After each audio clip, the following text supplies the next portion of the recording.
Hi friends, today we discuss about green house effect. क्या होता है ग्रीन हाउस इफ़ेक्ट?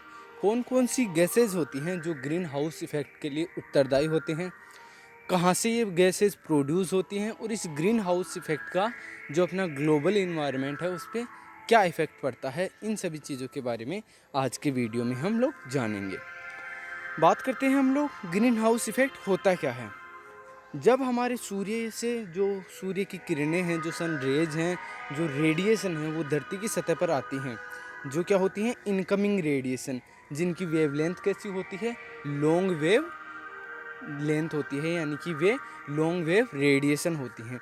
जब ये अर्थ की सतह पर आती हैं तो यहाँ से ये रिफ्लेक्ट होती हैं। इनमें से कुछ जो रेज होती हैं, कुछ जो रेडिएशन होती हैं, वो अर्थ की सरफेस के द्वारा एब्जॉर्ब कर ली जाती हैं, यानी कि उनको अवशोषित कर लिया जाता है। इनमें से जो कुछ वापस छोड़ी जाती हैं, पृथ्वी के द्वारा एब्जॉर्ब करके वापस छोड़ी जाती हैं, तब इन जो रेज हैं उनकी वेवलेंथ क्या हो जाती है, घट जाती है। जब इनकमिंग थी तब उनकी वेवलेंथ क्या थी, लॉन्ग वेव रेडिएशन थी। जब यहाँ से एब्जॉर्ब होकर वापस जा रही थी तब इनकी वेवलेंथ कैसी हो गई, शॉर्ट वेव रेडिएशन हो गई है। अब ये जो शॉर्ट वेव रेडिएशन है ये ग्रीन हाउस गैसेज के द्वारा बनाए गए जो चारों तरफ की बाउंड्री है वहाँ से टकरा के वापस अर्थ की सरफेस की तरफ आ जाती हैं, जिससे क्या होता है, जो अपना ग्लोबल टेम्परेचर है, जो वैश्विक तापमान है, वो क्या हो जाता है, इंक्रीज हो जाता है। इसी को हम लोग ग्रीन हाउस इफ़ेक्ट बोलते हैं।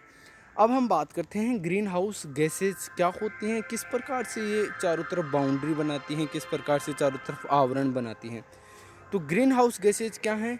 ये वाटर वेपर वगैरह, CO2, मेथेन का नाइट्रस ऑक्साइड और अन्य जो गैसेज हैं, क्लोरोफ्लोरोकार्बन वगैरह, उनका एक मिश्रण है जो कि पृथ्वी की सतह के चारों तरफ एक प्रकार का आवरण बना लेता है और वही इन रेडिएशन को रोकने का काम करता है। इसको हम और आसानी से समझने के लिए अपना जो एक ग्रीन हाउस होता है, जो पॉली हाउस होता है, उसको एग्जाम्पल देखते हैं, उससे इसको आसानी से समझते हैं। ग्रीन हाउस में क्या होता है, जो अपने ग्रीन हाउस पॉली हाउस होते हैं जिनमें अपन वेजिटेबल वगैरह लगाते हैं, इनमें चारों तरफ ग्लास का हाउस या जो शेडनेट का होता है या फिर प्लास्टिक का होता है, उस प्रकार की स्ट्रक्चर बनाई जाती है और इसके अंतर्गत जो कंट्रोल इन्वायरमेंट है उसमें वेजिटेबल वगैरह जो भी अपनी क्रॉप है उसको लगाया जाता है। इसमें क्या होता है, इसमें भी सेम वही कंडीशन होती है कि जो सन की रेज होती हैं, जो रेडिएशन होती हैं, वो ग्लास के थ्रू अंदर आती हैं, लेकिन यहाँ से जब ये वापस जाती हैं तब इनकी वेवलेंथ क्या हो जाती है, ये शॉर्ट वेव रेडिएशन बन जाती हैं। और ये जो शॉर्ट वेव रेडिएशन है इस ग्लास को पार नहीं कर पाती, इस जो प्लास्टिक शीट है इसको पार नहीं कर पाती, वापस यहीं पे रह जाती हैं, जिससे कि इसका जो अंदर का टेम्परेचर है वो इंक्रीज हो जाता है। जैसे इसमें देख सकते हैं अपन, जो बाहर का टेम्परेचर है वो कम रहता है और जो अंदर का टेम्परेचर है वो बाहर के टेम्परेचर के बजाय काफ़ी ज़्यादा बढ़ जाता है। यही कहलाता है ग्रीन हाउस इफ़ेक्ट। और जो ग्लोबल है, जो अपना वैश्विक रूप है, उसमें ये जो ग्लास यहाँ पे काम कर रहा है, वो कौन काम करता है, वो ये जो सभी गैसेज होती हैं जिनको अपन ग्रीन हाउस गैसेज बोलते हैं, उनका मिश्रण इस आवरण का काम करता है। तो ये हुई अपनी ग्रीन हाउस के इफ़ेक्ट के बारे में और जो ग्रीन हाउस गैसेज हैं उनके बारे में।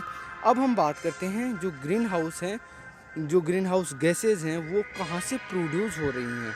तो ये प्रोड्यूस होती हैं, एक तो नेचुरल अकरिंग यानी कि प्रकृति में ही पाई जाती हैं, CO2 वगैरह जो भी, या फिर कुछ प्राकृतिक घटनाओं के द्वारा भी ये प्रोड्यूस होती हैं। प्राकृतिक घटनाओं में क्या है उनके बारे में हम थोड़ा सा देखते हैं। प्राकृतिक घटनाओं में जैसे कि जंगल की आग हो गई, जिसको हम विल्ड फायर बोलते हैं, या फिर जो स्वाम्स, मायर्स, ये क्या होते हैं, स्वाम्स वगैरह, ये होते हैं कि जो जलीय या दलदली क्षेत्रों में पाई जाने वाली कंडीशन, जहाँ पे क्या होता है, मीथेन प्रोड्यूस होती है। और जो विल्ड फायर, जो जंगल की आग हो जाती है, कृत्रिम क्या सॉरी प्राकृतिक रूप से कई बार जंगल में आग लग जाती है, जिससे भी क्या होती है, CO2 प्रोड्यूस होती है। तो ये कुछ हैं प्राकृतिक कारण, और भी कई कारण हैं। इसके अलावा जो मानव जनित कारण हैं जिनको अपन इनहेंस्ड ग्रीन हाउस इफ़ेक्ट या इनहेंस जो कारण हैं उनके बारे में हम बात करते हैं, तो वे कौन कौन से उनके बारे में भी देखते हैं। इनमें मुख्य रूप से कौन कौन से शामिल हैं, जैसे एनर्जी का production, waste treatment. Energy production, waste treatment, इनके लिए क्या होता है, कोयला वगैरह जलाया जाता है, इंडस्ट्री वगैरह में काम होता है, तो CO2 ऐसी गैसें हैं जो धुआं वगैरह होता है, इनमें CO2 वगैरह प्रोड्यूस होती है, तो ये भी जो ग्रीन हाउस इफेक्ट है उसमें उत्तरदायी होते हैं। Animal husbandry, intensive agriculture. Animal husbandry और एग्रीकल्चर में कैसे होता है, जैसे जो अपन एग्रीकल्चर में धान वगैरह की खेती करते हैं तो इनसे भी मीथेन वगैरह, या जो चारागाह वाली जगह है वहाँ से भी मीथेन का प्रोड्यूस होता है, वहाँ से भी मीथेन निकलती है। बर्निंग ऑफ वेजिटेशन, यानी कि जब वेजिटेशन जलती है तब वहाँ से CO2 प्रोड्यूस होती है। इंडस्ट्रियल के प्रोडक्शन से CO2 प्रोड्यूस होती है। ट्रांसपोर्ट वगैरह, सेटलमेंट वगैरह। ट्रांसपोर्ट और सेटलमेंट क्या है, ट्रांसपोर्ट के लिए जो अपने व्हीकल वगैरह हैं उनसे भी धुआं निकलता है जिससे CO2 प्रोड्यूस होती है, N2O प्रोड्यूस होती है, नाइट्रस ऑक्साइड प्रोड्यूस होती है। सेटलमेंट जैसे कि अपने जो भी बिल्डिंग वगैरह, कंस्ट्रक्शन वगैरह, जो भी शहरीकरण होता है, ये सभी चीज़ें किसके लिए उत्तरदायी हैं, ये सभी चीज़ें ग्रीन हाउस गैसेज के प्रोड्यूस यानी कि उनके प्रोडक्शन के लिए उत्तरदायी चीज़ें हैं, कृत्रिम जो मानव जनित है, जो मानव की क्रियाकलापों द्वारा काफ़ी ज़्यादा बढ़ रही हैं। अब हम बात करते हैं कि इस ग्रीन हाउस का जो अपना ग्लोबल इन्वायरमेंट है, जो ग्लोबल कंडीशन है, उन पे क्या इफ़ेक्ट हो रहा है उसके बारे में। इसका जो मुख्य इफ़ेक्ट हो रहा है, वैश्विक तापमान बढ़ रहा है, यानी कि वैश्विक यानी कि ग्लोबल टेम्परेचर, यानी कि पूरी पृथ्वी का टेम्परेचर इंक्रीज हो रहा है। इससे क्या हो रहा है, इससे जो ग्लेशियर पे बर्फ़ जमी हुई है, जो ग्लेशियर पे आइस है, उसकी मेल्टिंग हो रही है, वो पिघल रही है। उसके पिघलने से क्या होता है, जो वाटर लेवल है, जो सी होते हैं, ओशियन होते हैं, सागर महासागर, उनका वाटर लेवल इंक्रीज़ हो रहा है, उनका वाटर लेवल बढ़ रहा है। उनका वाटर लेवल बढ़ने से क्या होगा, जो तटीय क्षेत्र हैं, जो कोस्टल एरिया हैं, वहाँ पे बाढ़ की, सुनामी की, इनकी आशंका बढ़ रही है।